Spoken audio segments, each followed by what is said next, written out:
on, live now. What do you think about the move to Union Square? I think it was a good idea at the time. Like, at the time I thought it was a good idea, and yes. I still think that it was a good idea. And right now, I'm just sorry that there was not more support from the people that control the website. But it's Union Square does activism, outreach, conversations. We used to do an open mic here all the time. Union Square is a good place to have conversations about all kinds of things. So it's a good place for that. Okay, and in terms of like any future financing coming in, do you think occupiers are being taken care of? Are things going well in that end? I don't think that occupiers should be taken care of like pets, but I do think that if you're showing video footage of an occupation and you're doing reporting on an occupation, an actual encampment, yes, and then money comes in, if you're taking that money, it's your responsibility to get that money to the occupation that you're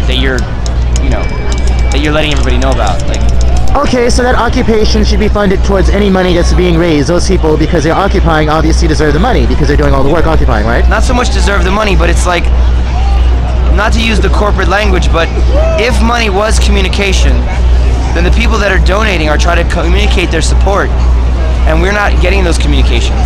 Even the letters of support that we get, yes, we never got to see them. Like, we rarely got to see the actual people that were camped out.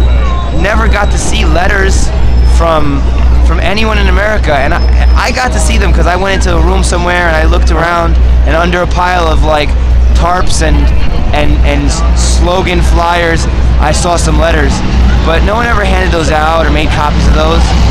I don't know if I'm really getting across the idea that's in my head, but the point is that there's a middleman between America and the actual Occupy Wall Street encampment, and those middlemen need to get out of the way. One last question: do you know who those middlemen are?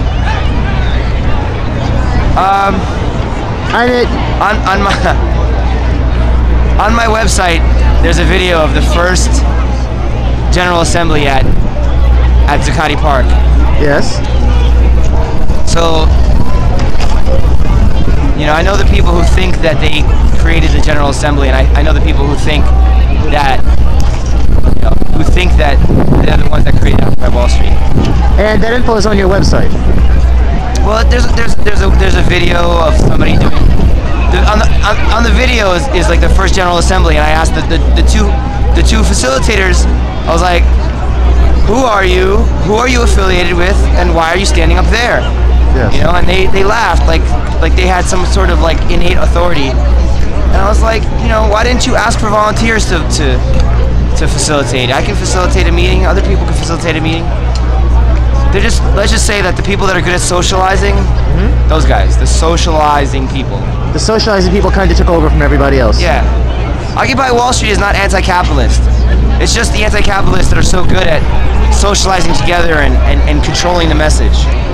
Oh, so a bunch of anti-capitalists or anarchists, whatever they call themselves, took over from everybody else. Not so much took over, but just created something that looked legitimate. And, the media manipulators, the people that can manipulate the media, the people that can manipulate the message. Okay. As usual. The same thing that happens in the macrocosm happened in the microcosm. Okay. All right, thank you, Sage. No problem.